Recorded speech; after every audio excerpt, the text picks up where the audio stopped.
Buenos días.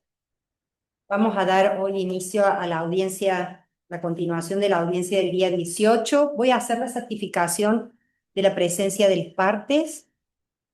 El doctor, se encuentra el doctor Carlos María Casas Nóbledas, representante del Ministerio Público Fiscal, representante de la querella, la doctora Mabel Edith Cesa con sus representantes que se encuentran en el primer piso. También se encuentra en la sala presente el doctor Ernesto Alfredo Gavier en representación de sus asistidos Jorge Enrique Molina Herrera, Daniel Edgardo Lozano, Roque Daniel Tapia, Fernando Navarro, Gabriel Sergio Suárez, Janina Victoria Molina. También el doctor Ernesto Gavier va a asumir la representación técnica de los imputados representados por el doctor Iván Adolfo Molkowski. Se encuentra presente en la sala el imputado Alexis Daniel Fidelbo, Jorge Ramón Galván y Martín López.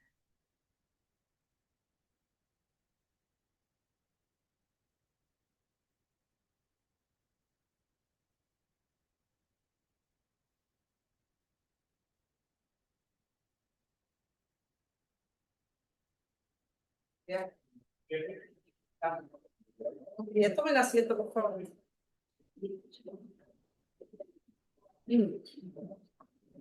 Buen día, doctor. ¿Cómo está? Buenos días, señora presidenta, buenos días, colega, buenos días a todas las partes. Buenos días. Bueno, doctor, ¿cómo está usted? Muy mal. Bien. Nos dicen que está faltando el imputado López. No, yo digo. Perdón, ¿cómo está? Buen día. Me habían informado, ustedes me dijeron que todavía no llegó, pero intentamos igual. Bueno, Estaba con los niñitos que no tenía dónde dejarlo. Ya está. vemos si tiene alguna cuestión o alguna urgencia y necesita. Bueno, muchas gracias. Muchas gracias. Sí. Ok. Ahí está. Bueno, vamos a dar continuidad entonces a la audiencia en el día de la fecha. No sé si las partes han advertido que el Ministerio Público Fiscal solicitó vía Lex el día viernes una medida cautelar, ¿sí?, de inhibición.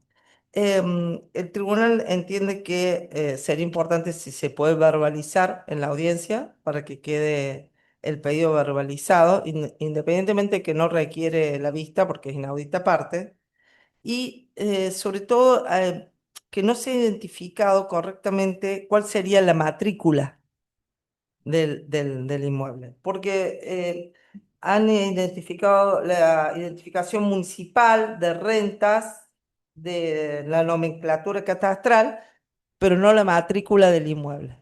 No importa si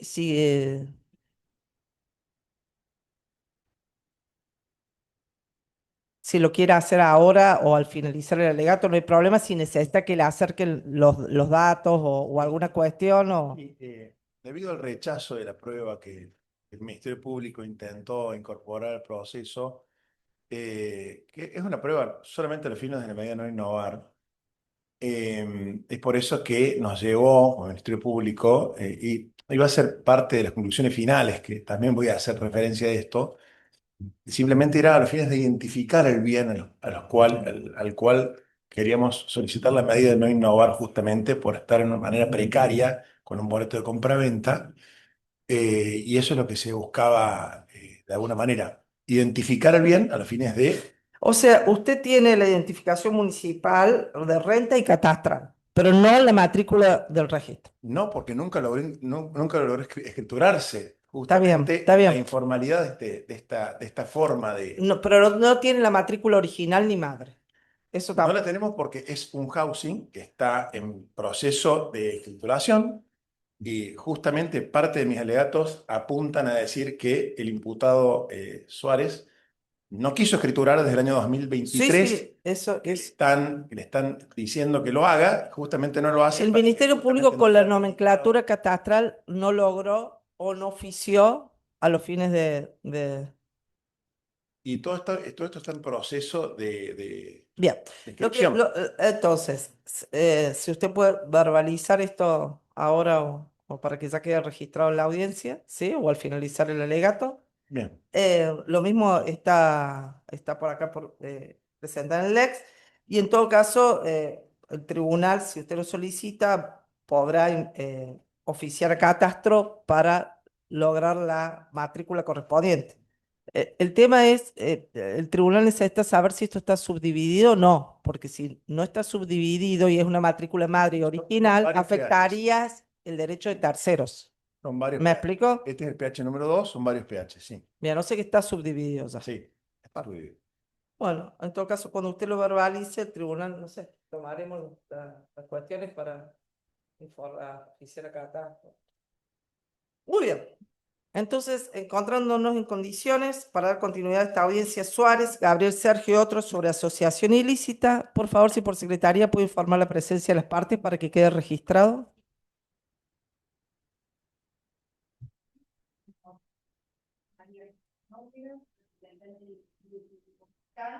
Se encuentra también presente en la sala la doctora Mabel César, que representa a los querellantes que se encuentran en el primer piso del tribunal.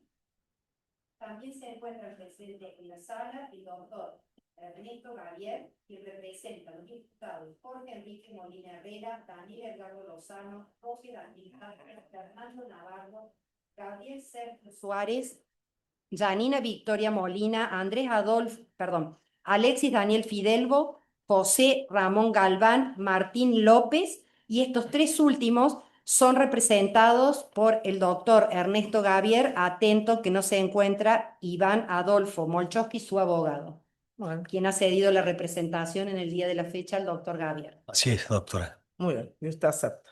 Muy bien. Doctor Casas Nóblegas, Sí. entonces, cuando esté en condiciones, lo escuchamos. Bien, gracias, señora presidenta. Vamos a continuar con la locución del Ministerio Público Fiscal respecto a los hechos de lavado de activos. Había concluido el doctor Richter con la exposición de los hechos de lavado de activos respecto del imputado Molina Herrera. También así lo había hecho con el señor Navarro. Y había quedado pendiente, previo a la finalización por motivos de agenda del tribunal, la cuestión relativa al hecho tercero, que es el hecho de lavado de activos respecto de Suárez. Hecho nominado tercero lo tiene como protagonista por el delito de lavado de activos al señor Gabriel Sergio Suárez. Se trata de haber adquirido en octubre del 2018 un inmueble en el fideicomiso Administración Inmobiliaria La Carolina. Se hicieron pagos desde el 2017 al 2018 a través de distintos recibos. En este corto tiempo se logró adquirir una propiedad, un housing más precisamente, por el valor en aquel momento de 3.126.001 peso.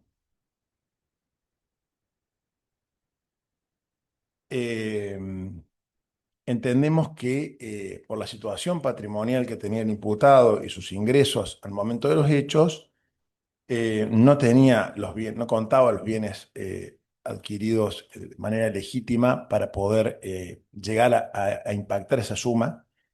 Y vamos a valorar para eso principalmente varios elementos probatorios, pero vamos a comenzar con lo que el imputado adujo en todas sus defensas materiales, sus declaraciones indagatorias.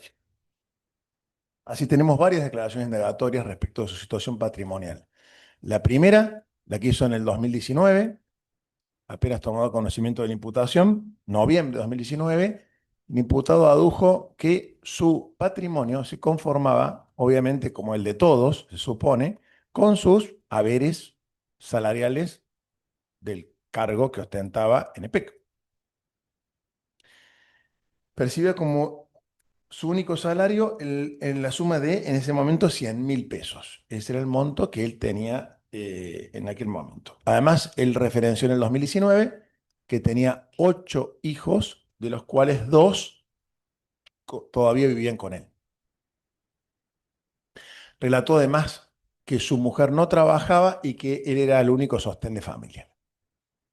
Posteriormente, en el año 2021, amplía la declaración indagatoria respecto a su situación patrimonial, donde comienza a dar alguna explicación respecto de por qué tenía más dinero. Empezó a decir que él, aparte de sus ingresos del sueldo, tenía algo así como viáticos. Se componía, quiso decir en su indagatoria, su salario del dinero que él obtenía en NEPEC y además de viáticos que eran parte, digamos, de su sueldo.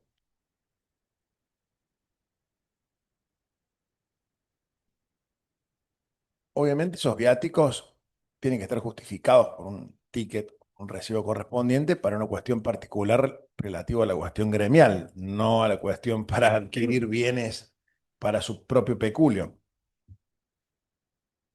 Luego, finalmente, en la última audiencia, ya más enfocados claramente en su defensa material y los fines claramente de evadir de alguna manera su responsabilidad en los hechos, dice que sus ingresos en el periodo 2014-2018 habían ascendido aproximadamente a 3 millones de pesos.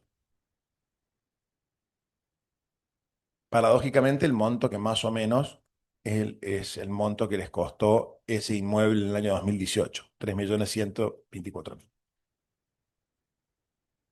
Y en segundo lugar, dijo ahora en esta última audiencia que él nunca ocultó su patrimonio. En relación a esta última afirmación, podemos decir, señores jueces, que conforme a las constancias de la causa, él es una persona políticamente expuesta, tiene declaraciones juradas todos los años y nunca había sido este bien declarado en sus declaraciones juradas. Nunca se observó que lo haya, digamos, clarificado. Sí tenemos, por el contrario, a Fojas 887, que el fideicomiso, la Carolina, sí lo indicó al señor Suárez como comprador de un inmueble, de un housing justamente. Esto conforma la documental, señores jueces, que ha querido traer este Ministerio Público al debate previo a las conclusiones finales, simplemente a los fines identificativos del bien y a los fines justamente de dar claridad expositiva a los alegatos. Y además, ¿qué decía esta prueba? Que esta documentación que se acompañó decía que el fideicomiso le estaba solicitando desde el año 2023, hace ya casi 2 años, al señor Suárez que escriture. Estaba la obligación, una vez entregada la unidad, de que se escriture un tiempo oportuno. Y es una obligación que todavía al día de la fecha no ha hecho el imputado Suárez, obviamente por motivos estratégicos.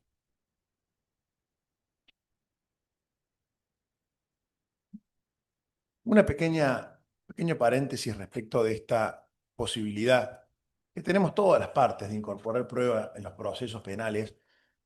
Hace casi 9 años que me desempeño como fiscal general e históricamente la postura de las partes ha sido una amplitud en la recepción probatoria y nunca yo le he prohibido a la defensa que incorpore prueba, ni siquiera en momentos previos a un alegato. Porque creo que todos podemos merituar libremente la prueba, no prueba que hace el hecho, sino prueba que hace la identificación de un bien, una prueba totalmente secundaria y accesoria. Por eso me llamó la atención las palabras de la defensa diciendo me toma por sorpresa, me causa desagrado, adjetivaciones que no son propias de la hidalguía de una parte en un proceso penal, sino justamente apuntan a, no sé con qué objetivo la quiso hacer la defensa, pero sinceramente entiendo que como igualdad de armas y como respeto en las obligaciones que tenemos como partes en este proceso, creo que se han excedido en el término de adjetivaciones respecto a la posibilidad que cualquier parte tiene para incorporar prueba en un proceso. Creo que luego el tribunal puede merituar e incluso la defensa, no lo tomo por sorpresa esto, porque podría haberlo merituado y ejercer sus derechos conforme a lo que pudieron leer de esa prueba.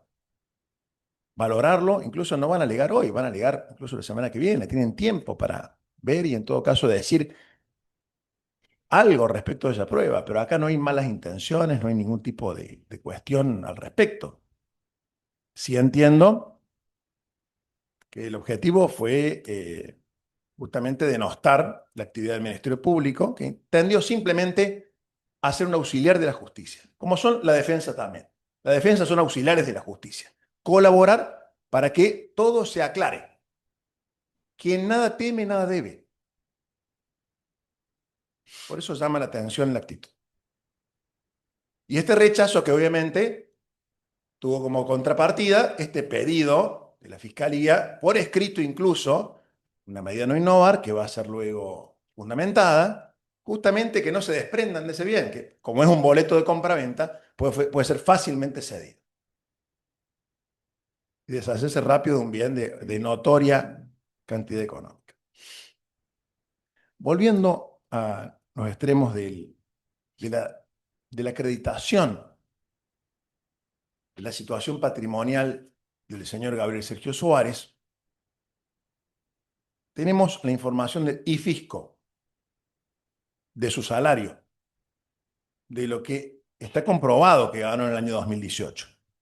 En el año 2018, todo lo que ganó fue 1.864.829 pesos.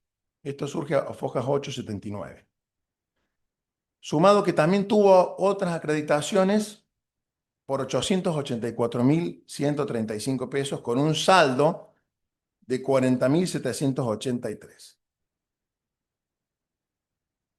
Por otro lado, tenemos un informe patrimonial confeccionado por personal de la Policía Federal Argentina, a fojas 820, donde surgen los ingresos anuales de Suárez los años anteriores, por montos inferiores al del 2018.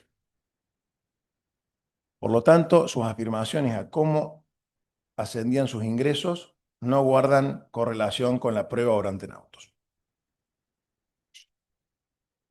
Además, vamos a valorar, a los fines de ponderar esta falta de congruencia entre sus ingresos y este bien que incorporó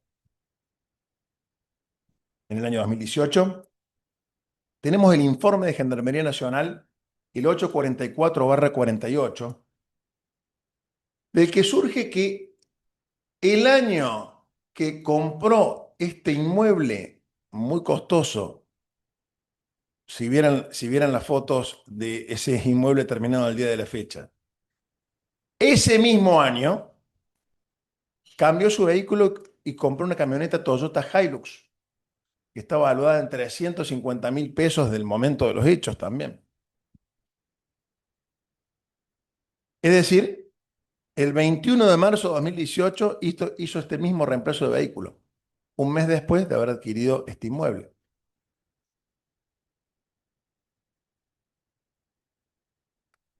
Este informe de Gendarmería que dice además que en el periodo 2017 él solamente disponía de un excedente de 50.039 pesos y en el 2018 se le acreditan en concepto de haberes 884.045.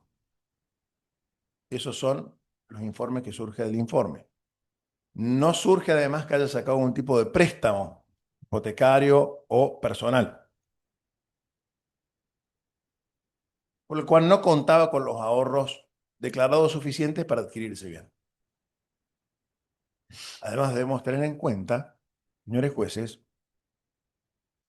el nivel de egresos que ha tenido Suárez en todos esos años,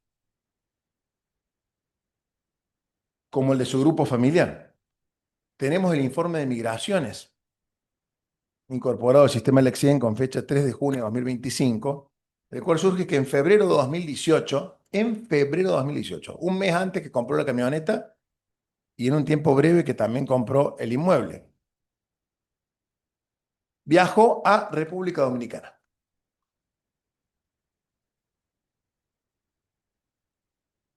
Mientras que en el año 2017 efectuó 2 viajes a Chile y en el 2016 hizo un viaje a Brasil. Es decir, no escatimó en vacaciones para ahorrar para nada.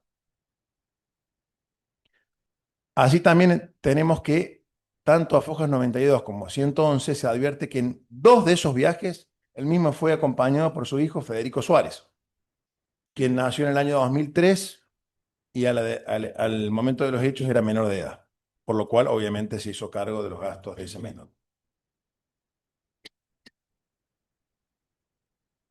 Entonces tenemos que la operación mencionada, esta compra de esta propiedad, está registrada a través de la documental que se obra en el sobre número 13, que es el documental Fideicomiso de la Calera, donde obra allí el contrato que tuve a la vista y los recibos de pagos por montos importantes, con diferencia de 8 meses. 1,000,000 y pico de pesos, otro 1,000,000 y pico de pesos y otro más. Es decir, desembolsos realmente importantes, no cuotitas que, como las que estamos acostumbrados todos a cuando compramos algo.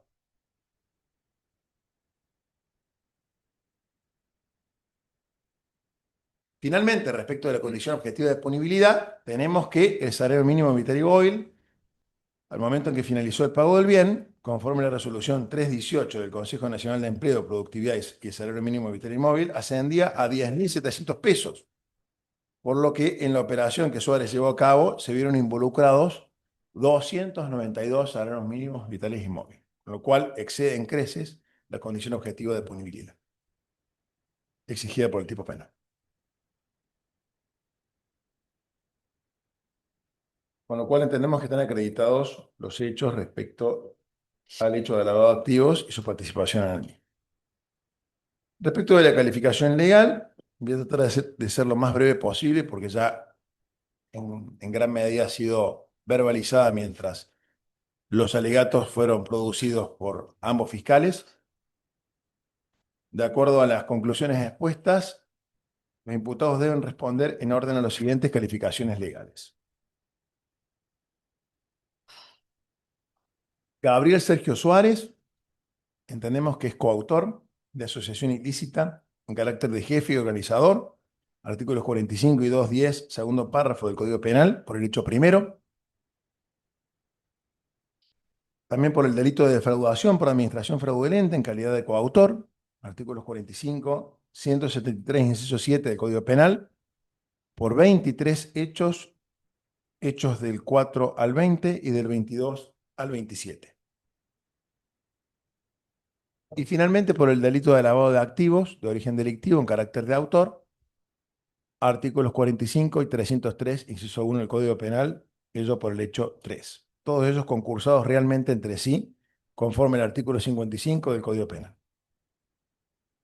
Respecto a Jorge Moreno Herrera, tenemos que debe responder como coautor de asociación ilícita en su carácter de jefe y organizador, también conforme el artículo 45, 210 y segundo párrafo del Código Penal por el hecho primero, por el delito de defraudación por administración fraudulenta en calidad de coautor, artículos 45, 173, inciso 7 del Código Penal, 25 hechos 4 a 20, 22 a 27 y 33 a 34. Y por el delito de lavado de activos de origen delictivo en carácter de autor, artículos 45 y 303, inciso 1 del Código Penal, por el hecho 2. Todos ellos concursados realmente entre sí, conforme al artículo 55 del Código Penal. Fernando Navarro, como coautor de asociación ilícita en carácter de jefe y organizador, artículos 45 y 210, segundo párrafo del Código Penal, por el hecho primero. Defraudación por administración fraudulenta en calidad de autor, de coautor.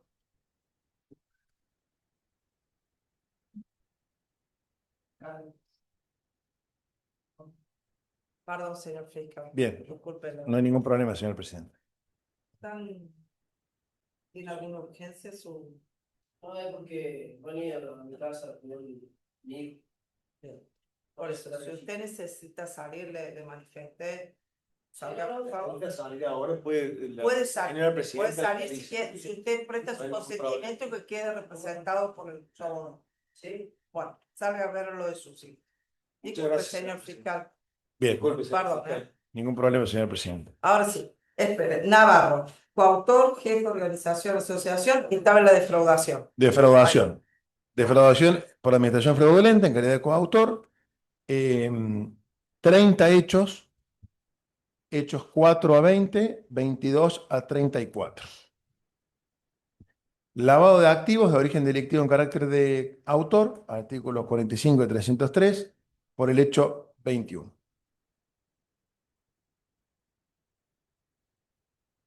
Todos ellos concursados realmente entre sí, conforme al artículo 55 del Código Penal.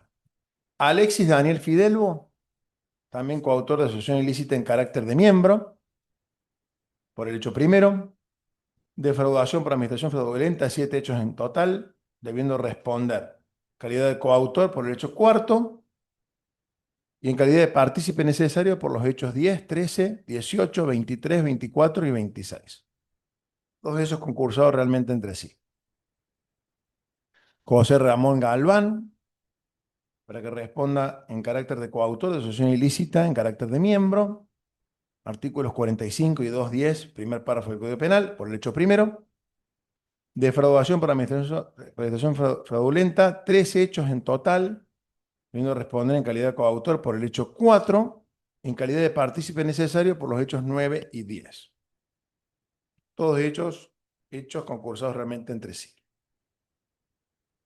Daniel Edgardo Lozano, defraudación por administración fraudulenta, 11 hechos en total, debiendo responder en calidad de coautor, todos ellos concursados realmente entre sí. Roque Daniel Tapia, defraudación por administración fraudulenta, 5 hechos en total, debiendo responder en calidad de coautor, hechos 28 a 32. Todos concursados realmente entre sí. Yamila Victoria Morina, defraudación por administración fraudulenta, 4 hechos en total, debiendo responder en calidad de coautor. Todos los hechos concursados realmente entre sí. Martín López, defraudación por administración fraudulenta, 4 hechos en total, debiendo responder en calidad de partícipe necesario, hechos 14, 20, 22 y 25. Todos ellos concursados realmente entre sí. Respecto de la solicitud de penas, voy a valorar circunstancias agravantes y atenuantes conforme lo previsto en el artículo 41, 40 y 41 del Código Penal. Como circunstancias agravantes comunes a Suárez, Morena Herrera y Navarro, voy a valorar la naturaleza de las acciones, la extensión del daño, lo que se ve reflejado en la cantidad de hechos y el flujo de fondos desviados, siempre recordando que esto ha sido por el método de muestreo y por muy cortísimos tiempos temporales a lo que duró la asociación ilícita, 2011-2019. Además, voy a valorar como circunstancia agravante que tenían un trabajo lícito, eran empleados de EPEC y autoridades del sindicato más importante de la provincia. Es decir, no tenían ninguna necesidad de delinquir. En tercer lugar, voy a valorar en su contra la ingeniería utilizada para llevar adelante los delitos, ya que se valieron de personas de escasos recursos para concretar las maniobras. En cuarto lugar, la pluralidad de bienes jurídicos afectados con su accionar.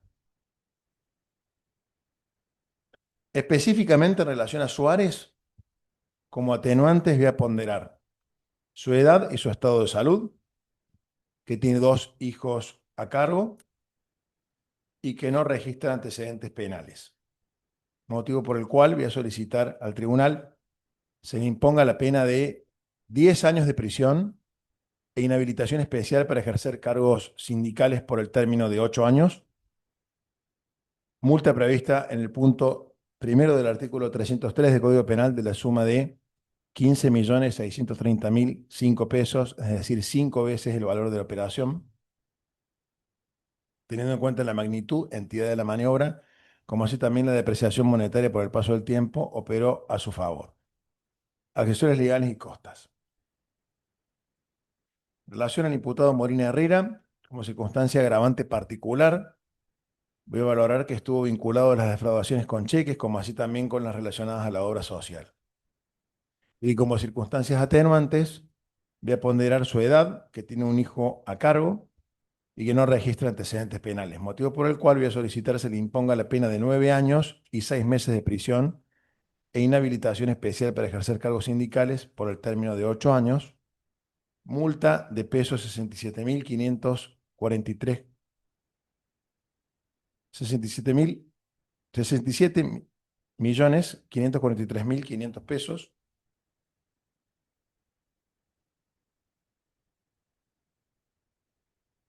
es decir, 5 veces el valor de la operación, teniendo en cuenta la magnitud, la entidad de la maniobra, como así también la depreciación monetaria por el paso del tiempo que operó a su favor, accesorios legales y costas. En relación al imputado Navarro, como agravante particular, voy a mensurar que participó en todas las maniobras defraudatorias, cheques, obra social y fondo compensador. Como circunstancias atenuantes, voy a ponderar su edad y que no registra antecedentes penales.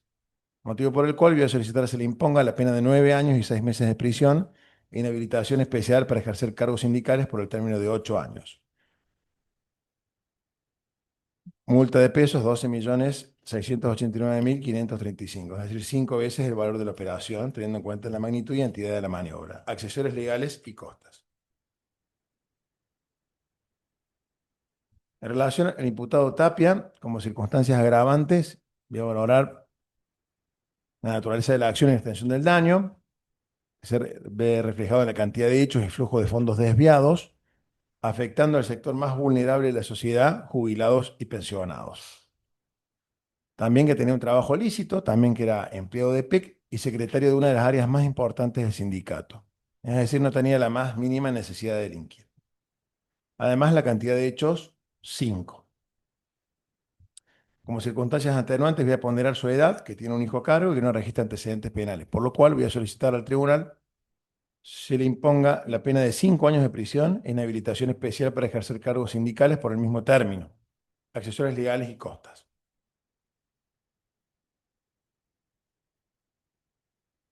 En relación al imputado Lozano, como circunstancias agravantes, la naturaleza de la acción y extensión del daño, lo que se ve reflejado en la cantidad de hechos, que son 11, y el flujo de fondos desviados, afectando no solamente a los afiliados del gremio, pero también al sector más vulnerable de la sociedad, que son los jubilados y los pensionados.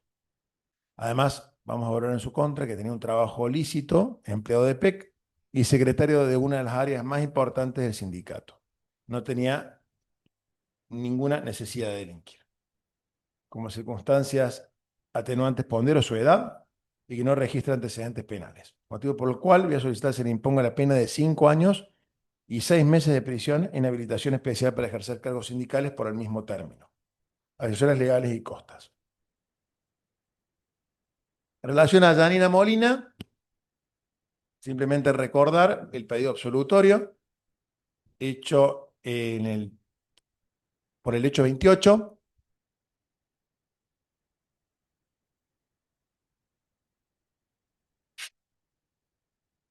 Recordemos el hecho 28, el ejercicio contable 2014-2015, estos hechos vinculados al fondo compensador, que no se logró acreditar que en ese tiempo ella efectivamente estuvo en el sindicato. Por eso el pedido absolutorio por el hecho 28. Y vamos a valorar respecto al pedido de pena como circunstancias agravantes, la naturaleza de la acción y extensión del daño, lo que se ve reflejado en la cantidad de hechos, 4, y el flujo de fondos desviados, afectando al sector más vulnerable de la sociedad, jubilados y pensionados. Además que tenía un trabajo lícito, era empleada de PEC y subsecretaria de una de las áreas más importantes del sindicato, tampoco tenía ninguna necesidad de delinquir. Como antecedentes, como circunstancias atenuantes, voy a ponderar su edad, ya que estamos en una persona joven que puede registrarse a la sociedad, no registra antecedentes penales y que tiene un hijo menor a cargo, por lo cual voy a solicitar al tribunal se le imponga la pena de 3 años de prisión, lo cual estimo puede ser en forma de ejecución condicional, conforme al artículo 26 del Código Penal, atento a la inconveniencia de la imposición de una pena de cumplimiento efectivo en razón de sus condiciones personales.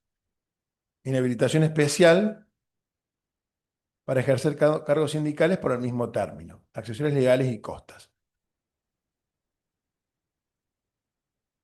En relación a los imputados Fidelbo y Galván, como circunstancias agravantes comunes, voy a referenciar la naturaleza de los hechos y la extensión del daño, lo que se ve reflejado en la cantidad de hechos, 4 y 8 respectivamente, el flujo de fondos desviados. Tener un trabajo lícito, es decir, no tener ninguna necesidad de delinquir. Y la prioridad de bienes jurídicos ofendidos en su accionar. Como atenuantes pondero su edad, no registra antecedentes penales y ambos tienen hijos menores a su cargo. Motivo por el cual voy a solicitar se les imponga la pena de 5 años de prisión, accesorios legales y costas. Finalmente, en relación a López, como circunstancias atenuantes pondero su colaboración mostrada con la justicia al reconocer los hechos, el arrepentimiento demostrado y su pedido de disculpas en el marco del cual explicó que lo hizo por necesidad económica, su problema de adicción, que tiene hijos a su cargo, que era empleado de menor jerarquía en el sindicato de limpieza, que al momento de los hechos no tenía antecedentes penales. Como circunstancias agravantes, la extensión del daño y la naturaleza de la acción. Y que tenía, obviamente, un trabajo lícito, pero que evidentemente no le alcanzaba para subsistir. Motivo por el cual voy a solicitar se le imponga la pena de 1 año de prisión, la cual estimo que puede ser de cumplimiento condicional, artículo 26 del Código Penal, atento a las condiciones personales referidas y que al momento de los hechos no registraba antecedentes. Además de conformidad al artículo 58 del Código Penal, corresponde unificar la misma con la pena de 3 años de ejecución condicional impuesta por la Cámara Octava del Crimen de esta ciudad en los autos Belén Lucas, SAC 11 36 37 44, e imponerle la sanción penal única de 3 años de prisión condicional, accesorios legales y costas. Debo aclarar simplemente a los fines de dar sustento doctrinario a este pedido de unificación, que se encuentra admitida la posibilidad de unificar 2 condenas de ejecución condicional en una del mismo tipo de cumplimiento, cuando las circunstancias del caso lo permiten, como en el presente, ya que pasa a ser una única y primer condena. Ello conforme a lo deducido en el voto de Lisanti del Tribunal Oral Federal número 1 de Córdoba, entre otros. No resulta además de aplicación la última modificación introducida al artículo 58 del Código Penal, que dispone la suma aritmética de las penas, por no ser ley vigente al momento de los hechos. Por otro lado, se va a solicitar el decomiso del bien, de los bienes, por los cuales se ha solicitado por los delitos de lavado de activos, del bien inmueble Housing La Carolina número 2, PH1, adquirido por Suárez, del departamento ubicado en el complejo Alto Villasol, piso 10, letra D. En tercer lugar, del vehículo DS, dominio AB 594XP, ambos de propiedad de Navarro, por resultar producto del delito. Además, solicito como medida cautelar, y si se me requiere verbalizar, la medida cautelar de la prohibición de no innovar. Se ha hecho referencia en el escrito al bien identificado como número 1 para impuestos y servicios, identificación municipal, como la que está referenciada, identificación de rentas, el número de cuenta de aguas cordobesas, el número de nomenclatura catastral parcela madre, propiedad de Sergio Gabriel Suárez, a los fines de garantizar el decomiso para resultar producto del delito, lavado de activos, hecho nominado tercero. Esos son los datos con los que contamos hasta ahora el Ministerio Público y por lo cual se ha solicitado esta cuestión respecto de lo que dispone el artículo 23, que es el decomiso. Por ello mismo, entendemos que el juez puede adoptar las acciones cautelares suficientes para asegurar la custodia, administración, conservación, ejecución y disposición de los bienes que sean instrumentos, producto o provecho de efectos relacionados con los delitos previstos en los artículos precedentes.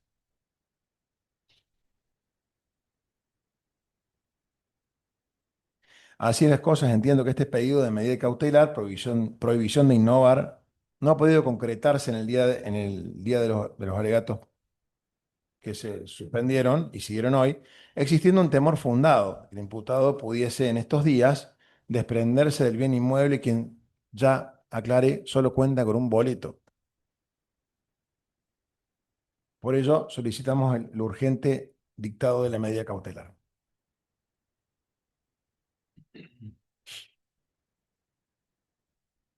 Obviamente está claro que ha sido la estrategia del imputado no escriturar, con lo cual no está alcanzado por la inhibición general de bienes que todavía pesa sobre el acusado,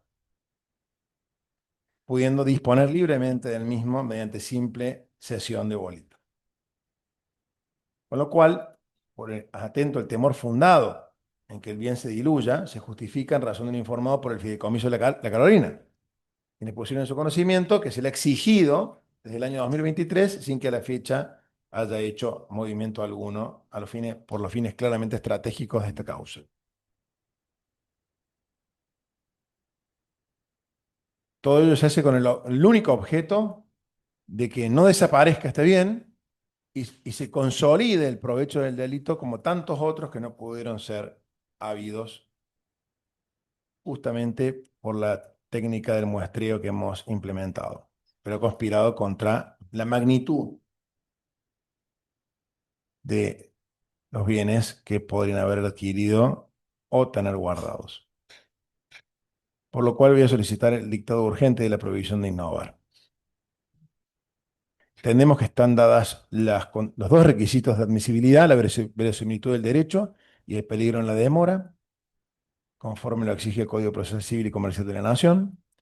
El requisito de verosimilitud del derecho se encuentra suficientemente cumplido, pues el grado de avance de las actuaciones es un indicio evidente de que desde el punto de vista del análisis de probabilidad que demanda este presupuesto, el acusado respecto de quien se solicitan medidas precautorias habría perpetrado el delito que se le indica.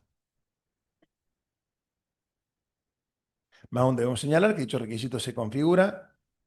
El imputado ha sido indagado también por este hecho, procesado y se encuentra en pleno juicio oral y público. Por su parte, el peligro en la demora está lógicamente relacionado con la duración de los procesos hasta que la sentencia definitiva quede firme y pueda ser ejecutada. Seguramente será casada por la defensa o llegar hasta la corte.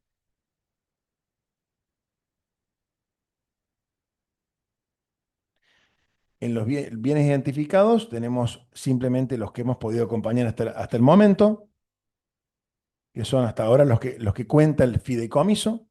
Quizás falta la nomenclatura que dé el registro de propiedad cuando se logre escriturar, cuestión que nunca pudo llegar a producirse por actuación del propio imputado. Si hace falta lo verbalizo al número de identificación municipal 11 04 00 50 49 40 00001. Número de identificación de rentas 11 01 Es necesario, 43 doctor. 28. Eso ya consta en el escrito. Si quiere que verbalizo todo a los fines de que quede en la audiencia grabado. Gracias, señora presidenta, por ahorrarme el dictado de la nomenclatura.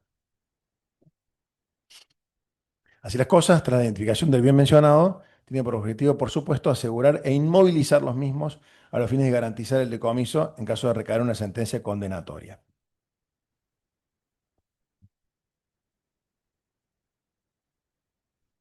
Asimismo, se va a solicitar que continúen vigentes las medidas cautelares ordenadas en la instrucción, la inhibición en general respecto de todas las personas, los acusados, que podrían desprenderse de los bienes, vehículos y propiedades para no afrontar el pago de la multa. Por último, voy a solicitar, señores jueces, la desafectación de los comisionados Ladrón de Guevara y Risi como veedores de la administración del sindicato, como interventores del Fondo Compensador. Ellos atentos que la situación del Fondo Compensador se encuentra regularizada y su labor ha sido cumplimentada acabadamente. Nada más, señores jueces. Muy bien. Muchas gracias. Doctora, ¿está en condiciones de Sí, tomar la palabra ahora? sí, Muy bien. gracias. Entonces la escuchamos. Bien. Bueno, para comenzar voy a tomar algo que dijo recién el señor fiscal. Acá estamos tratando del sindicato más importante de la provincia de Córdoba y dada la gravedad de las acusaciones y de que se trata de una causa de especial trascendencia y sensibilidad social, voy a contextualizar históricamente al sindicato de Luz y Fuerza y su actual función como tal, tanto en el aspecto gremial colectivo, sus objetos y funciones, las obligaciones de los integrantes, las obligaciones y los derechos de los afiliados. Trataré muy brevemente algunos artículos del convenio colectivo 165/75, que está relacionado con los hechos de la causa, en especial la que me toca a mí. Y esto porque se conjugan varias ramas del derecho con esta causa penal. Por la voluminosidad de las actuaciones y el resultado que arroja la numerosa prueba producida en relación con los hechos denunciados y por los cuales se elevó la causa a juicio, que por otra parte están todos interrelacionados entre sí, quiero adherir en un todo los alegatos desarrollados de manera pormenorizada por la Fiscalía interviniente, destacando la minuciosidad, la seriedad y la consistencia en el análisis de toda la prueba y sus interrelaciones entre los delitos, por lo que coincido con todo lo desarrollado y después. Solo me voy a limitar sucintamente a hacer referencia al análisis de los hechos, su relación, y destacar y agregar brevemente aspectos relevantes demostrativos, a fin de exponer la participación criminal de los acusados en la parte que a mí me atañe. Luego una conclusión, la calificación penal y el pedido de pena de esta querella, ya que considero que ha abundado nuevamente la Fiscalía. Bueno, respecto al Sindicato de Luz y Fuerza de Córdoba, la vida de este sindicato ha estado jalonado por acontecimientos y jornadas históricas de lucidez, de decisión y hasta de sangre que conjugaron muchas veces para darle a cada uno de los trabajadores lucifuercistas los derechos, las conquistas laborales y sociales que como ciudadanos, trabajadores y personas le correspondían. El Sindicato de Fuerza de Córdoba es una asociación profesional de trabajadores de la electricidad que tiene una personería gremial y que fue fundado en la ciudad de Córdoba el 4 de febrero de 1944 a instancia del Círculo Católico Obrero. El propósito de esta organización fue nuclear a los trabajadores de la electricidad, primero en una compañía de capital extranjero, dos compañías de capital extranjero, la Compañía de Luz y Fuerza Motriz y la Compañía General de Electricidad. Posteriormente, en una empresa de energía ya en manos del gobierno provincial. Su constitución lo fue para la defensa de los intereses económicos, profesionales y sociales de los trabajadores, además de ser el inicio de un largo camino de lucha, reivindicaciones y reclamos para defender los derechos de las y los trabajadores. En auto se ha juntado el legazgo por parte de la Dirección de Asociaciones Sindicales del Ministerio de Trabajo y Seguridad Social, AFOJAS 3280, 3290, donde consta su inscripción, los demás datos de su creación y su conformación. En sucesivas etapas, desde el sindicato se promovió la estatización del servicio eléctrico que se logró en el año 1946. Posteriormente, se fueron consiguiendo importantes conquistas y se inicia un proceso de consolidación y crecimiento. En 1950 se logra el primer convenio colectivo de trabajo. Fue un periodo donde el gremio, sus representantes, pudieron debatir con el gobierno y alcanzar acuerdos. Y así es como se logra la integración de una empresa pública, que es la Empresa Provincial de Energía, que se constituye en el año 53. En el mismo año, mientras Agustín Tosco, representante indiscutido de este gremio de Luz y Fuerza de Córdoba, ocupaba el cargo de subsecretario general, a su instancia se consideró la necesidad de contar con un medio de prensa de información que expresara las ideas de los trabajadores y de las trabajadoras lucifuercistas. Es así como nace Electrum en septiembre de 1953, que es el periodo del Sindicato de Luz y Fuerza de Córdoba, cuyo objetivo primordial era establecer una comunicación fluida con las bases, los trabajadores del gremio, siempre enfatizando cuestiones sindicales y además sirvió para comunicarse con otros sectores de la sociedad. Su publicación continúa hasta el día de hoy, pese a que tuvo muchas prohibiciones durante las dictaduras militares y hubo épocas en que los trabajadores tuvieron que realizarlo de manera clandestina y con escasos medios. ese diario sindical conforma parte de la prueba que está incorporada en autos. Tras el golpe de Estado del año 55, el Consejo Directivo de Luz y Fuerza renuncia y se nombra un interventor normalizador. Luego el gremio fue recuperado. Luego, tras el golpe del año 1966, con el advenimiento de Organía, se establece en el país una dictadura muy grave, con características fascistas, y que suprime los derechos de los trabajadores, de los ciudadanos en general, y hay una acentuada represión hacia estudiantes y obreros, de la que obviamente no estuvo exenta Luz y Fuerza. En esa interacción combativa que tuvieron que desplegar los trabajadores, en 1969 se produce la gesta histórica y pueblada, como se le llamaba, el Cordobazo. Y es aquí donde el gremio es uno de sus actores principales y protagonistas. Así hubo numerosas etapas, el gremio se pudo proyectar a nivel nacional, reivindicando no solo las necesidades de los trabajadores, sino también de la sociedad en general. Tuvo disputa de derechos con los estudiantes, los trabajadores, los curas tercermundistas, las interbarriales.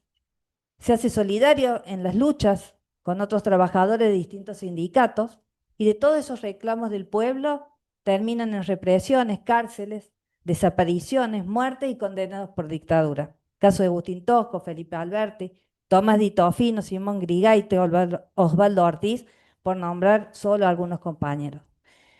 Así, en las sucesivas intervenciones del gremio fueron una réplica sistemática de los distintos gobiernos militares. Esa primera fase violenta y dolorosa se vincula directamente a una parte de la historia trágica de nuestro país y también para el Sindicato de Luz y Fuerza. Es así que el 9 de octubre de 1974, en un falso allanamiento que se hace por parte de la Policía Provincial, se interviene el Sindicato de Luz y Fuerza y su secretario general tiene que pasar a la clandestinidad. Allí, que era Agustín Tosco, allí se enferma, finalmente muere. Para ir cerrando la parte histórica, quiero decir que a partir del año 1976, en que se produce la última dictadura cívico-militar, muchos compañeros trabajadores de Luz y Fuerza fueron desaparecidos. El gremio continuó intervenido del año 74 al 82, al 83. Durante el año 82, varios trabajadores se juntaron para tratar de recuperar el gremio. Valientemente se pronunciaron en el 82 sobre el conflicto de las Islas Malvinas, defendiendo la misma y en contra del uso que hacían con la guerra los dictadores. Y es así que en el año 1986 pueden recuperar el convenio colectivo 165/75 con algunas modificaciones entre la empresa y el sindicato, y que son las que rigen en la actualidad.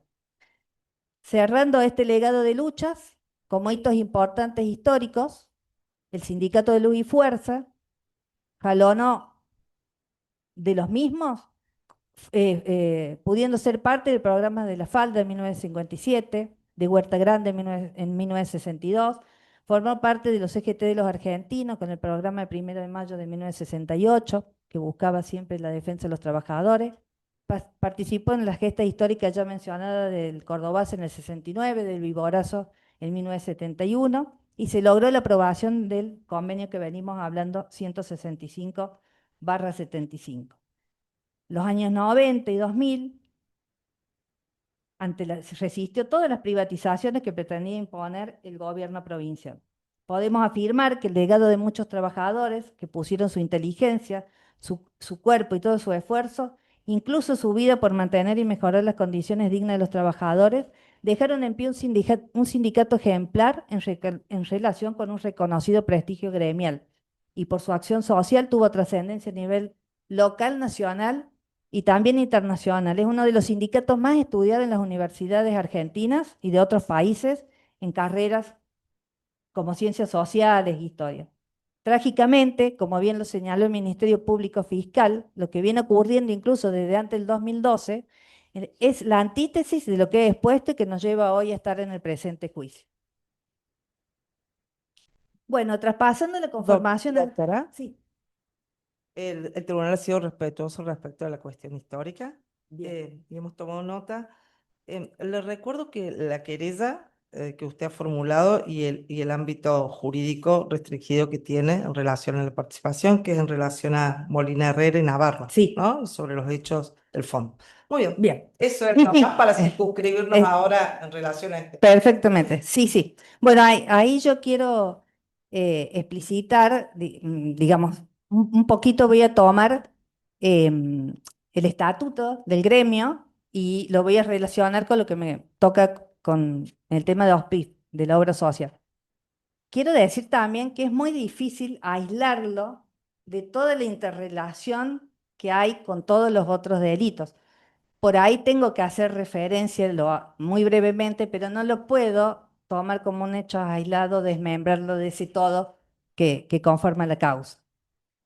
Bueno, el sindicato de Luz y Fuerza, perdón, la EP, que es la Empresa Provincial de Energía, cuenta con 3 sindicatos, como ya se ha dicho, y se ha sostenido acá en la causa, regional de Villa María, el sindicato de Córdoba y el de Río Cuarto. Esos sindicatos tienen como obra social a la OSPRIP, la obra social de los trabajadores de Luz y Fuerza. Y esa afiliación nace a partir del artículo 67 del Convenio Colectivo de Trabajo barra 75, que sucede a la Mutual Sociedad Unión Eléctrica, que es un ente autárquico y se encarga de los servicios médicos asistenciales de los trabajadores y trabajadoras activos de Luz y Fuerza, y también de todos aquellos jubilados y jubiladas, pensionados y pensionados que se adhieran. ¿Bien? Bueno. Voy a hacer hincapié en algunos derechos y obligaciones, y en especial del Consejo Directivo y los derechos de los afiliados, porque están relacionados con el tema que tengo que especificar. Bueno, dentro del articulado del Estatuto Gremial, establece el artículo 4 la función social de la organización. El 14 determina la composición del patrimonio social, el 16 expresa cómo ejercerá la administración de los bienes el Consejo Directivo.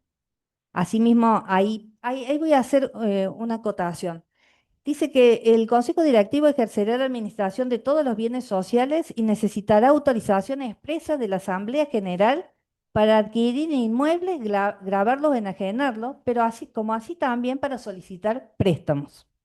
Son el 17, dice que son personalmente responsables en forma solidaria los miembros de la organización que autoricen gastos en contravención a lo dispuesto en el artículo anterior.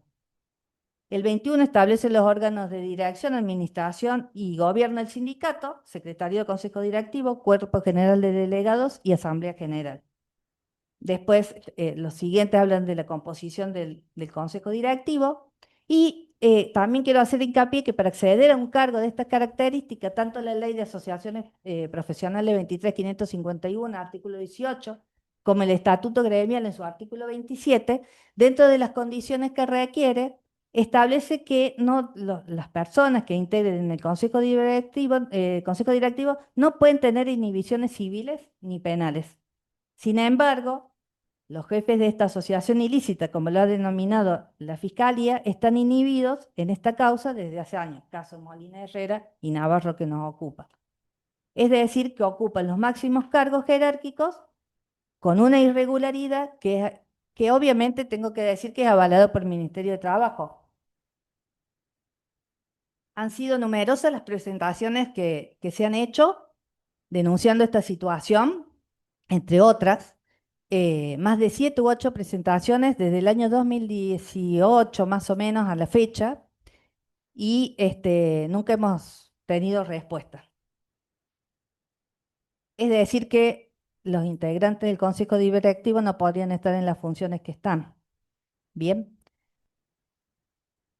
Bueno, también quiero decir que todos los que conforman el Consejo Directivo en relación a las votaciones, obligaciones y responsabilidades de las tareas a su cargo, son miembros por igual, por eso votan por igual y en ese caso de responsabilidades no tendrían jerarquía, uno más que otro en cómo responder por los delitos particularmente de los que yo estoy tratando. Bueno, por último, con respecto al estatuto orgánico, tengo que hablar de los afiliados, que son activos, pueden ser activos o pasivos, que son los verdaderos dueños de la entidad gremial y son los que aportan mensualmente con la cuota sindical para el sostenimiento del sindicato. Tienen derechos y obligaciones. ¿Y por qué lo traigo a colación? Porque lo que sucedió con el traspaso de fondos y el manejo de fondos de la obra social, que atañen a los hechos 33 y 34, tienen una doble, tienen un doble perjuicio los afiliados, porque son afiliados al sindicato de Luz y Fuerza de Córdoba y también son afiliados a la obra social. Dentro de los derechos y obligaciones, pero de las obligaciones que tienen los afiliados, es cumplir y hacer cumplir este estatuto. Bueno, acá, terminando en esta parte, y respecto de los querellantes, de que representa ese grupo de afiliados, y han comparecido a esta causa, yo quiero dejar asentado que desde la conducción del gremio, en el tiempo que ha durado este proceso, de manera directa o indirecta, otras de modo anónimo, han criminalizado al compañero afiliado que no se adecúa a las mañas de esta conducción. Y porque cumple y exigen la observancia de los derechos y deberes estatutarios, se los denomina traidores, golpistas institucionales, portaapellidos y farsantes. Además se los excluye, se los discrimina, se los persigue, se los difama. Hay constancia de lo que estoy diciendo a Fojas 2816 bis de auto. También quiero expresar que no muchos se animan a denunciar por temor, no solo por los llamados aprietes, sino por las consecuencias laborales que pudiesen tener. También la falta de medios económicos o humanos para entablar una denuncia y a veces la edad y la salud para los jubilados y los pensionados, y de compromiso otras veces. Voy a resumir una de las tantas largas editoriales intolerantes e intimidantes del Electrum del señor Suárez, cuando él era secretario general, denunciando a los querellantes como adeptos al gobierno provincial de turno y más específicamente que trabajaban para dar un golpe institucional e imponer un golpe al Consejo Directivo, diciendo que procuraban un intento suicida de generar una intervención, un golpe institucional, lo que únicamente se habla en la dictadura militar. Esto está agregado junto con nuestra denuncia con fecha 1 del 11 de 2022. Y quiero dejar asentado que algunos de los denunciantes, hoy querellantes, sufrieron reveses en este tiempo, por lo que no ha sido fácil, señores jueces, estar como querellantes en esta causa. Bueno, sentado todo esto, procedo al análisis de los hechos y a la plataforma fáctica. Tengo que tomar toda la resolución de elevación de la causa a juicio, porque hay conexión, como lo dije al principio. Entonces, de esa resolución de fecha 21 del 10 del 2024 y de la acusación, sobre los numerosos hechos que se le atribuye a los imputados, se podían agrupar en 3 bloques definidos. Del 1 al 27, las maniobras ilícitas, cuyo objetivo habría sido el desvío de fondos, y ahí el señor fiscal determinó la conducta por asociación ilícita. Del hecho 28 al 32, tratan el desvío de fondos del fondo compensador y el remanente destinado para jubilados y pensionados.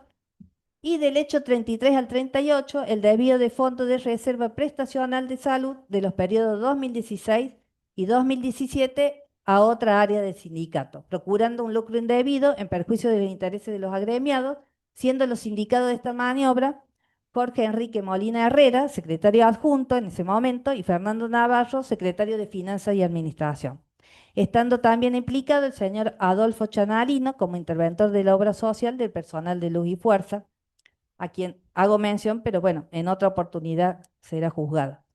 Todos estos delitos, como dije hace un momento, generaron y generan hoy un grave perjuicio para el sindicato como institución, pero también a los jubilados y a las jubiladas y a los afiliados. Tomando la plataforma fáctica de los alegatos de la Fiscalía, con la cual coincido totalmente, hay una conexión entre todos los hechos. Podemos decir, como dijo el fiscal Casas Nóblega al inicio de su alegato, se inicia una asociación ilícita con el fin de cometer incontables defraudaciones del patrimonio. Y él expresó que con esa asociación ilícita se llevaron a cabo varias maniobras. La maniobra 1, la del fondo compensador, que el doctor Riche describe como la principal caja de la que se valía la asociación. Habló de las asambleas, del cambio de reglamento, etcétera, etcétera. La maniobra 2, que atañe a mi acusación, la obra social, detalla la segunda fuente de fondos. Acusa a Molina Herrera y a Navarro de desviar 6.550.000 pesos de la obra social que se transfería para que se transfería para un fondo de reserva de prestacional de salud. Denuncia que ese dinero destinado a salud se usó supuestamente para gasto de áreas de acción social y deporte como fútbol, fraternidad, caza y pesca. La maniobra 3, el sistema de cheques y sobrefacturación y el libramiento de esos cheques en nombre de apoderados, luego endossados, etcétera, etcétera. Y por último se refirió al lavado de activos, que todos los hechos, vuelvo a repetir, están relacionados por los dineros que van y vienen. Bueno, una valoración general de la prueba incorporada y digamos interrelacionada con los hechos. En el circuito de cheques hemos visto que parte del dinero que se destinó de la obra social posiblemente haya estado en ese circuito de circulación. Fue sumamente detallado. Lo único que podría aportar como dato de color es que actualizando cifras millonarias con un solo ejemplo, el de Martín López, que al 2017 tuvo un movimiento de cheques por 700.000 pesos, fecha que coincide con el movimiento del dinero de la obra social al sindicato. Esos 700.000 pesos hoy parecen muy poco, pero si tomamos solo para graficar una calculadora oficial de inflación, estamos hablando de más de 57 millones de pesos. Esos valores fueron movidos por López desde el Banco de Córdoba a el destino de la cúpula sindical. O sea que fue el transporte del dinero en efectivo. Bueno, lo mismo pasó con el fondo compensador. Respecto al fondo compensador, que si bien no me correspondería un análisis, sí quiero acotar la prueba que nosotros incorporamos y que está en la causa, que hacer mención a la causa ahumada, Daniel y otros, defraudación por administración fraudulenta, que se tramitaron a los tribunales de la provincia de Córdoba y que está ratificada nuestra presentación con la informativa de Foja 2966 y 3671, 3697, que allí describe prácticamente la misma maniobra de lo que se está ventilando acá en autos.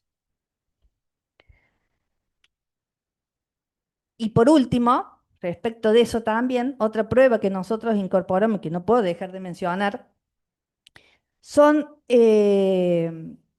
varias cartas documentos que en virtud de los derechos y obligaciones que tenían los afiliados y en relación con ese tema, pidieron explicaciones al Consejo Directivo Suárez, Molina, Herrera y Tapia respecto al fondo compensador y otras cuestiones.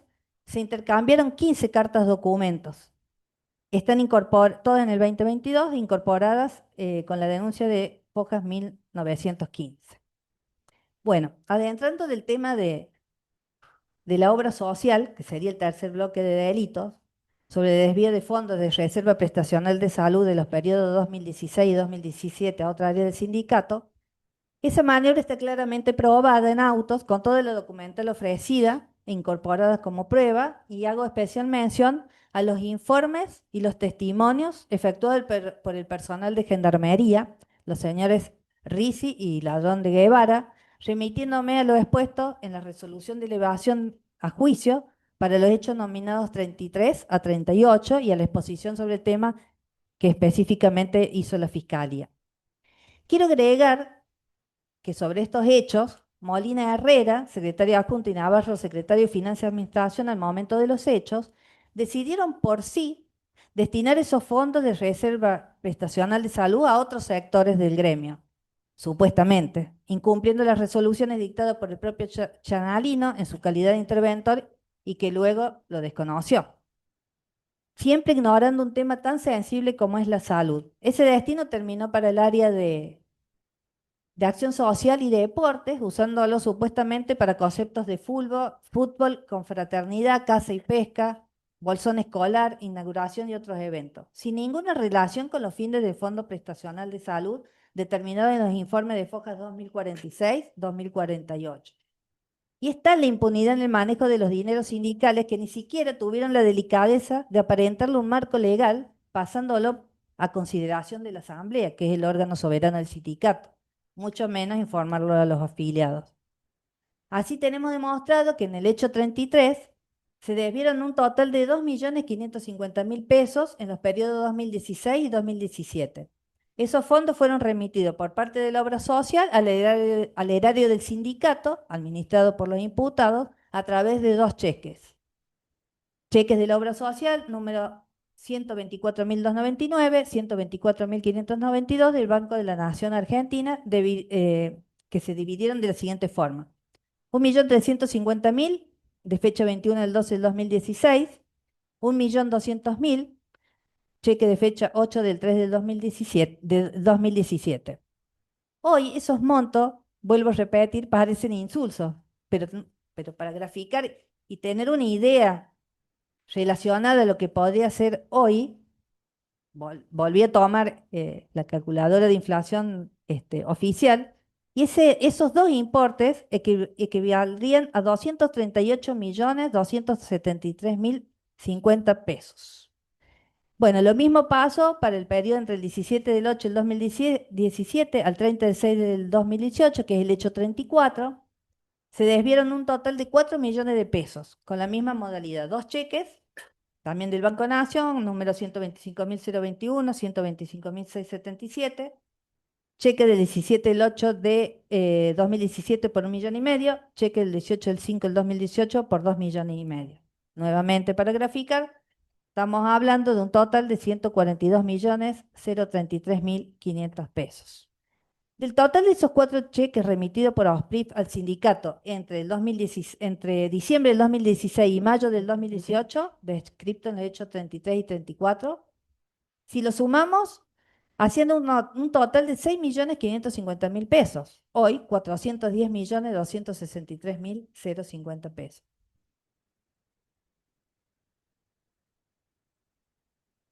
Todos los cheques fueron recibidos por Molina Herrera, quien suscribió todos los recibos correspondientes y se cuenta acreditado en autos. Estas transferencias de fondos directos estaban expresamente prohibidas por la resolución 108 que había dictado el señor Chianalina, interventor del gremio, y que también la incumplió. Porque la razón justamente era resguardar el destino de salud que tenían que tener los beneficiarios y que es el objeto principal de esa obra social. Pero tenía una excepción a tal destino que una proporción se podía destinar a la finalización del hotel del sindicato tenía en Mina Clavero. Pero si analizamos esto, tampoco tendría que ser, que tampoco correspondería.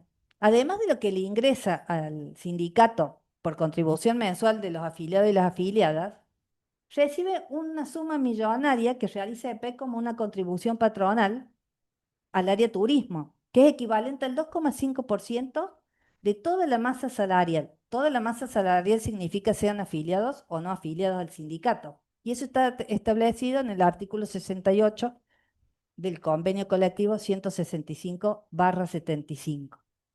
Es decir, si estaba expresamente prohibida la transferencia directa de esos fondos de la obra social a cada uno de los sindicatos, fue expuesto esa prohibición fue expuesta en el informe fechado 19 del 5 del 2022 del personal de Gendarmería y avalado por muchísimas pruebas más que acá no vamos a tener tiempo de analizar y que descarta el tribunal sí lo hará. Relacionado con lo anterior, no hay tampoco hay respaldo documental ni informes médicos o técnicos que las actividades deportivas mencionadas, las que se desviaron esos fondos, o las inauguraciones a las que se refiere, tuvieron una necesidad prestacional desde el punto de vista de la salud, máxime teniendo en cuenta que lo destinaron para recreo y ocio, importante para los afiliados y la afiliada, pero no más que la salud o vinculada a ella. volviendo a esta Secretaría de Deporte, donde fueron esos fondos, también, lo mismo que turismo, cuenta con fondos, no solo de los afiliados y las afiliadas, sino del aporte patronal, de la contribución patronal que le hace EPEC a través del convenio colectivo, que corresponde con un 0,50% de toda la masa salarial destinada para cultura, educación y deporte. Está en el artículo 71 del convenio colectivo 165/75.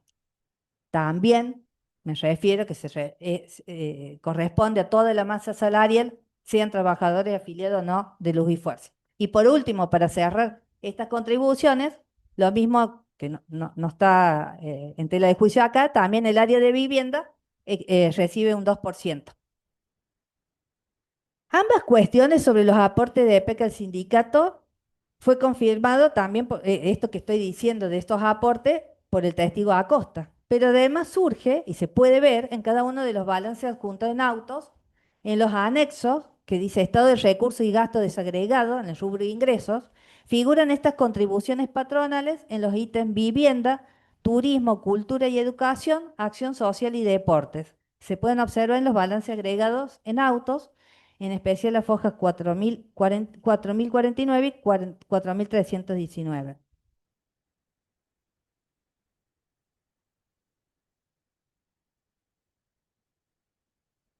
Pero además, y relacionándolo con la asociación ilícita de circuito de cheques del primer bloque de delitos, en este caso, ¿quién manejó esos cheques?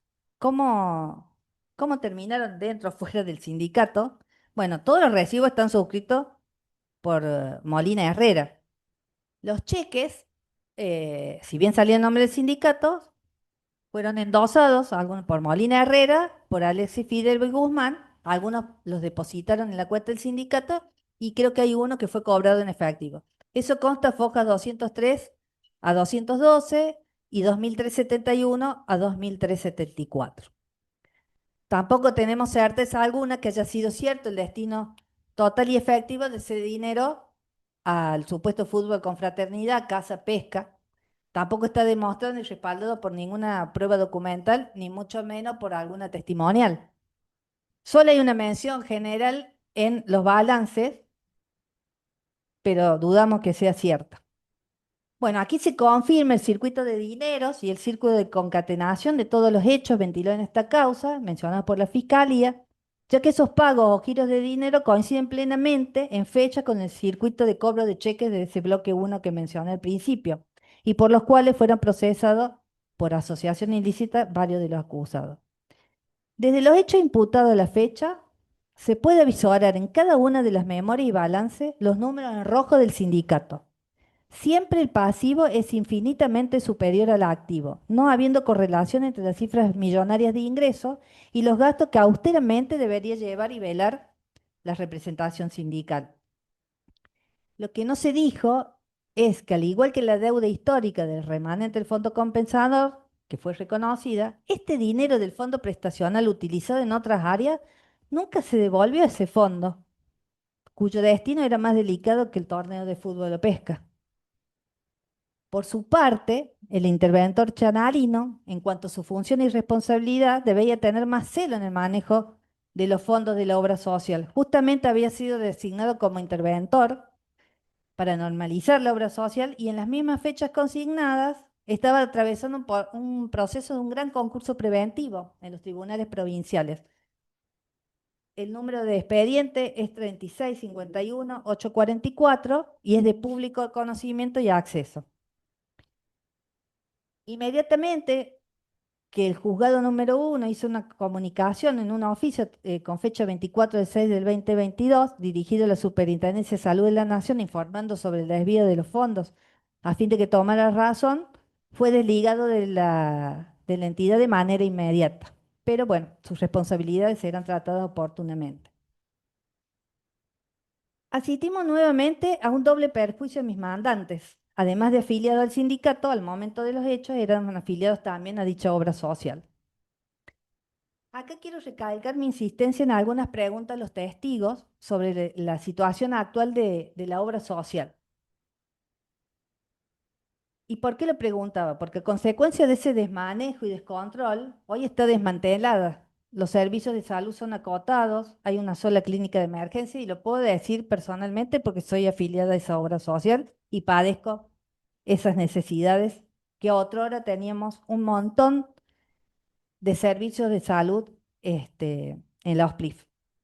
Prueba de este desmanejo y de esta responsabilidad y de lo que hizo Chanalino con Molina Herrera y Navarro, es la carta documento que está agregada por la querella, que si bien es de mayo del 2024, figura Focas 2007-24, ahí se hacían una serie de reclamos a la nueva comisión normalizadora, luego que se fue Chanalino, o lo fueron a Chanalino, y la respuesta de la comisión normalizadora en la persona de Esteban de Epiro textualmente expresa: cabe recordar que OSPLIF se encuentra en un proceso de normalización luego de una intervención que duró más de 20 años, como consecuencia de los desvíos, irregularidades y desmanejos económicos financieros de quienes formaban parte de los últimos consejos directivos designados por las entidades gremiales, que llevaron a la entidad a una situación de cesación absoluta de pagos y sin brindar prestaciones médicas a los afiliados.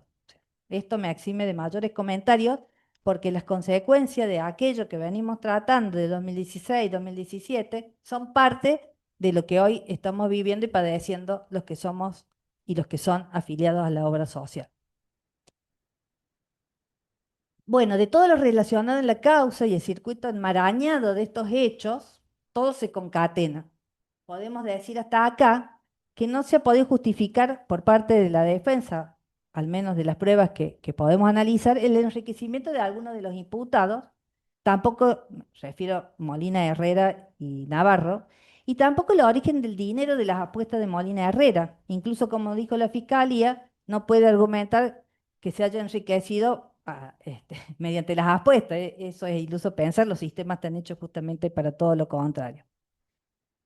Pero si ilusoriamente creyéramos que así hubiera sido, que ganó este dinero, no aportó ni una sola prueba de esa circunstancia, lo que nos lleva a pensar con un gran grado de certeza que se jugaba, que se jugaba y que incluso podría ser hoy, se juegan los dineros del sindicato. Por ende, todos los afiliados, y por qué no pensar que también lo hizo con parte de los dineros relacionados, perdón, y por ende, con los dineros de todos los afiliados. Como ejemplificó la Fiscalía, que en un mes de 30 días Molina Herrera concurrió a casinos 41 veces, en el informe de lotería agregado a Fojas 3626 y 3645, esto a modo de gráfico, durante una franja de muestreo que va del año 2024, del periodo del 12 del 9 del 24 al 31 del 12 del 24, que se computa a 111 días, Molina Herrera concurrió a los casinos de Carlos Palta, Gracia y Río Ceballos 67 veces, en diversos horarios. Los mismos para el periodo comprendido entre el 2 del 1 del 25 al 15 del 5 del 25, que es la fecha del informe, de los 134 días que tenía ese lapso, concurrió los mismos 74 veces. El informe expresa claramente que Jorge Molina Herrera, DNI 13154-374, registra el perfil de apostador en las salas de entretenimiento casinos de la provincia de Córdoba. No importa, no sabemos qué monto ha puesto hoy. Y también, relacionado, me puse a ver esos 13.508.700 en que otro era manejo y que costan en la causa en compra de fichas.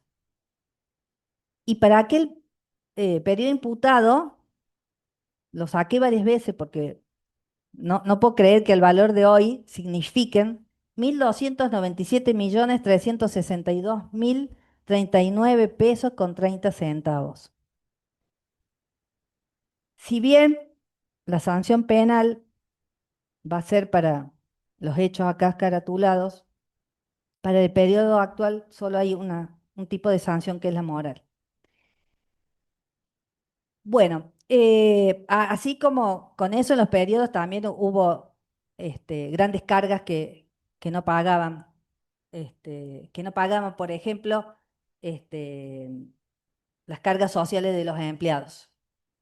Y otra cosa que llama poderosamente la atención y que está relacionado con todo, es una prueba, siempre hablando de, el perfil de Molina Herrera, ¿no? Una prueba que es la acta de desintervención de fecha 5 del 8 del 2020, obrante a Focas 1413. En el parágrafo documentación para posible análisis, más precisamente en la caja 72, en Focas 1415, observamos la existencia de un contrato de mutuo, un préstamo de dinero de mayo del 2018, se relaciona a la fecha, entre un señor Claudio Iván González, mutuante que presta el dinero, y el Sindicato de Luz y Fuerza de Córdoba como mutuario, o sea, quien pide un préstamo. Representada la institución por los imputados Jorge Molina Herrera, Daniel Lozano y una firma signataria. Reciben para el sindicato, supuestamente, una suma de $25.000 a devolver en 2 cuotas. $25.000. Reitero, todo coincide con el circuito de las maniobras de los cheques, los desvíos de los fondos. Dicho importe no figura como un ingreso en ninguno de los balances. Están adjuntados todo el periodo a Fojas 4049 y 4019. Desconocemos el destino de dinero y el objeto por el cual se pide el préstamo. Tampoco lo podría haber hecho, porque como dije al principio, en un artículo del Estatuto Orgánico, para pedir préstamo tiene que pedir autorización a la Asamblea. No, tampoco se hizo, mucho menos se informa a los afiliados. Pero además está prohibido por la Ley de Entidades Financieras por el fin social que tiene el sindicato.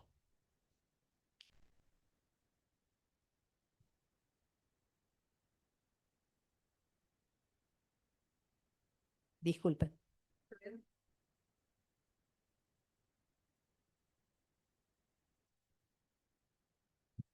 Bien. Bueno, para ir concluyendo, yo no puedo obviar traer las palabras de los querellantes, de la cual soy su portavoz. Ellos me pidieron que hiciera esta lectura para el tribunal, para expresar lo que ellos como querellantes en esta causa sienten. Está todo relacionado, voy a tratar de hacerlo rápido, pero no quería dejar de hacerlo. Finalmente después ya haré la calificación legal y el pedido de pena. Excelente tribunal. Nos dirigimos a ustedes a través de nuestra representante como la voz directa de los mismos querellantes. Somos ese grupo de jubilados a quienes se han sumado valientemente compañeros en actividad. Somos, señores jueces, quienes nos animamos a denunciar para defender la historia de nuestro sindicato, a pesar de las presiones y las amenazas que provenían de esta banda de señores. Venimos a este juicio no solo como víctima de una estafa material, sino como la memoria viva de un legado que ha sido traicionado. Para entender la magnitud del crimen que ustedes juzgan, es inevitable contrastar a quienes están hoy en el banquillo de acusados con la figura que define a nuestro sindicato, Agustín Tosco. La coherencia como bandera. Agustín Tosco no fue simplemente un líder sindical, fue un símbolo de la dignidad obrera y la integridad moral, pilar del cordobazo. Su reacción se basó en principios inquebrantables tales como integridad absoluta, rechazó siempre los privilegios, su único capital era su credibilidad, ganada por una coherencia total entre lo que decía y lo que hacía. Ética inquebrantable, su filosofía, señores jueces, se resume en una frase: más vale honra sin sindicato que sindicato sin honra. Para él la integridad moral era un cimiento fundamental. El sacrificio. Tosco, sus compañeras y sus compañeros sufrieron la persecución y la cárcel. Sus luchas no eran por un cheque o un beneficio propio, eran por un ideal de sociedad y pagaron el precio más alto por ello. La antítesis, la doble estafa. Lo que ustedes han visto ventilarse en esta sala es la antítesis de ese legado. Las acusaciones de asociación ilícita, defraudación, dibujan un panorama desolador que configura una doble estafa. Una estafa material, el presunto robo de dinero, el perjuicio económico directo contra sus propios afiliados y afiliadas, un foco perversamente insensible en nosotros, los jubilados y las jubiladas, pero la memoria que aún actualmente con nuestra avanzada edad hemos demostrado ser la acción viva de la lucha, particularmente aquí, al concretar las denuncias y al movilizarnos para dar testimonio junto a nuestros compañeros y compañeras en actividad que hoy nos acompañan. El foco en los jubilados. Como está sustancialmente acreditado, la caja principal de esta asociación ilícita era nuestro fondo compensador. Y mientras nos robaban, nos mentían en la cara, como escucharon de nuestros testigos. Iban a reclamar y la cúpula nos decía, hoy no hay fondos, mientras en simultáneo prestaban y usaban ilegalmente ese dinero. La estafa a la salud, la perversión central. Y aquí, excelentísimo tribunal, yace el punto más cruel. Mientras nosotros, los jubilados y las jubiladas, los pensionados y las pensionadas, sufrimos por enfermedades, por falta de medicamentos y por el acceso a prestaciones de salud mínima, esta cúpula dibujó el destino de 6,5 millones de nuestra obra social, dinero destinado a salvarnos la vida y aliviar nuestro dolor, que fue usado para financiar gastos de fútbol, fraternidad, caza y pesca. ¿Existe algo más perverso? El destino del dinero. Ha quedado sumamente acreditado el lavado de esos fondos con la compra de 13,5 millones de fichas por parte de Molina Herrera y la adquisición de múltiples departamentos por Navarro. Dentro de esta estafa está la complicidad por omisión interesada. Esta estafa fue posible no solo por la acción deliberada, sino por la omisión cómplice, si es que fuera cierto. La declaración de Janina Victoria Molina, subsecretaria de Previsión Social, es la prueba perfecta. Al declarar que su puesto era testimonial, que no participaba en nada y que solo estaba allí para cumplir el cupo femenino, busca cínicamente despegarse de su responsabilidad. ¡Qué cinismo, señores jueces! Es un acto de malversación en sí mismo, usar una herramienta de lucha y conquista de las mujeres, el cupo, como un escudo para su propia inacción cómplice. Es evidente que mientras omitía su deber de control, usufructuó activamente de los beneficios gremiales de su cargo, de ser la hija del jefe de la banda, y como tal actuó y lo sigue haciendo. La otra estafa, la moral, que es más profunda, la que más nos duele. Su valor es incalculable. Nos robaron el alma de la institución, nos robaron la razón de ser de nuestro sindicato. La mentira como valor. Para esta cúpula, la mentira no es un error, es su valor fundamental. Se ha acreditado que han usado deliberadamente como la herramienta para engañar y traicionar a sus compañeros y compañeras. Perversión del compañerismo. La traición es doble. Primero, como probó la fiscalía, usan a los eslabones menores, como Martín López, empleado de limpieza, como colero. Segundo, los propios jefes han perdido la condición de compañeros. Se ha acreditado que Molina Herrera hace más de 30 años que no pisa un puesto de trabajo en la empresa. Es un dirigente profesional que traiciona al trabajador y a la trabajadora, que él ya no es. La perversión de la democracia sindical. Se acreditó la existencia de asambleas amañadas, convocadas sin publicidad y declaradas nulas por el Ministerio de Trabajo.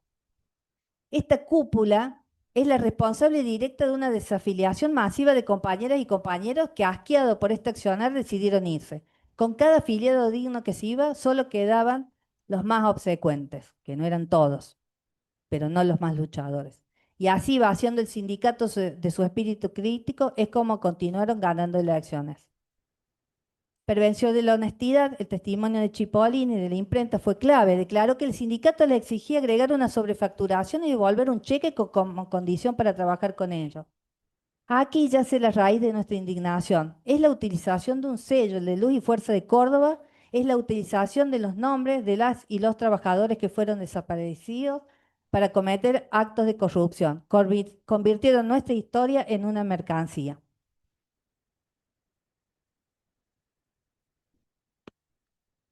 Como hemos dicho, subirse a una historia gloriosa y sacrificada, no para honrarla, sino para venderla y mancillarla. Para terminar, el costo de la reconstrucción, la tierra arrasada. Excelentísimo tribunal, el daño más profundo es la tierra arrasada del cinismo que esto deja atrás. El mayor triunfo de quienes corrompen es hacerle creer a la gente que la honestidad no existe, alimentando el que son todos y todas iguales. Se debilita así la herramienta sindical, dando argumentos a quienes buscan destruir los derechos laborales, que obviamente son menos responsables que quienes han accionado desde adentro, engañando a todos para su propio beneficio, robándolos para vender y luego en negro y luego lavar hasta el orgullo de pertenecer al Sindicato de Luz y Fuerza de Córdoba. ¿Se puede reconstruir?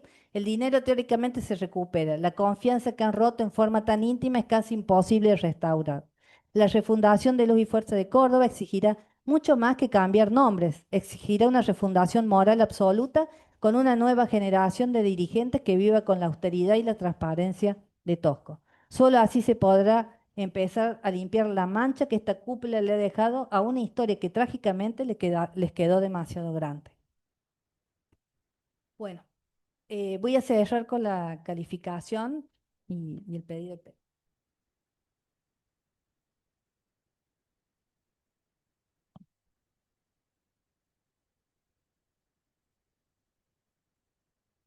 Bueno, tomando los hechos 33 y 34, lo que la acusación de esta querella se refiere, han quedado demostrados y configurados todos los elementos del tipo penal por las conductas atribuidas y desarrolladas en cabeza de Jorge Molina Herrera, secretario adjunto en aquel momento, y de Fernando Navarro, secretario de Finanzas y Administración, que fueran tratadas en esta etapa. Oportunamente será sobre el señor Chanalino. Esas conductas han encuadrado en los dos hechos que mencionamos, los delitos de defraudación por administración fraudulenta como coautores, previsto en el artículo 173, inciso 7, y artículo 45 del Código Penal en concurso real, artículo 55. Ya que en sus calidades designadas como representantes del gremio de Luz y Fuerza, manejaron y administraron esos bienes que les fueron confiados de una manera infiel y fraudulenta, lo que ha provocado un grave daño moral, y además abusándose de esos poderes que le fueron conferidos en representación de los trabajadores. No han cuidado esos bienes y han cometido delito económico con dineros ajenos. En su fase subjetiva, el delito es doloso, porque el autor conoce y sabe lo que está haciendo y el daño que está provocando. Integra los delitos contra la propiedad. También es la especie de fraudaciones por abuso de confianza, por haber acreditado la responsabilidad criminal de los nombrados. Atento a la magnitud y trascendencia del daño ocasionado, también cabe la figura de inhabilitación especial que impone el artículo 20 bis, inciso 3 del Código Penal, ya que ese delito importa una incompetencia o abuso del desempeño de las funciones que le habían sido encomendadas. Y además el ejercicio de esas funciones dependió de una habilitación del poder público. El Código Penal fija una pena de 1 mes a 6 años por cada hecho. Aquí la gravedad de las maniobras y el perjuicio causado justifican aplicar el máximo de 6 años, teniendo en cuenta la reiterancia delictiva, la traición a la confianza y la gravedad del daño patrimonial, lo que hacen imprescindible una pena que refleje la verdadera magnitud de los delitos. Por lo expuesto, esta querella concluye en consecuencia que corresponde calificar jurídicamente la conducta de Jorge Molina Herrera, DNI 13-154-374, ya afiliado en autos, como coautor de 2 hechos de delito de defraudación por administración fraudulenta, prevista en el artículo 173, inciso 7 y 45 del Código Penal, el concurso real, artículo 55, Código Penal, por lo que solicito a este tribunal imponga la pena máxima establecida por el artículo 172, esto es 6 años de prisión efectiva e inhabilitación especial por 10 años en virtud del artículo 20, inciso 3, inhabilitación para ejercer cargos sindicales, más accesorias y costas. Y calificar la conducta de Fernando Navarro, DNI 18-174-453, ya afiliado en autos, como coautor de 2 hechos del delito de fraudación por administración fraudulenta previsto en el artículo 173, inciso 7 y 45 del Código Penal en concurso real, artículo 55 del Código Penal, por lo que solicito a ese tribunal y impongo la pena máxima establecida en el artículo 172 para el hecho. Esto es 6 años de prisión efectiva e inhabilitación especial por 10 años en virtud del artículo 20 bis, inciso 3, más, para ejercer cargos sindicales, más accesorias legales y costas. Es todo cuanto tengo que decir. Entonces, habiendo concluido conclusiones de la parte acusadora, vamos a hacer un cuarto intermedio para el día 28 a las 9:30. Doctor, ¿va a estar usted y el doctor? ¿Va a estar usted virtualmente? ¿Había pedido? Vamos, no, no, no, no, no, no, no. Presencialmente. Presencial Ah, todos. perfecto. ¿Eh?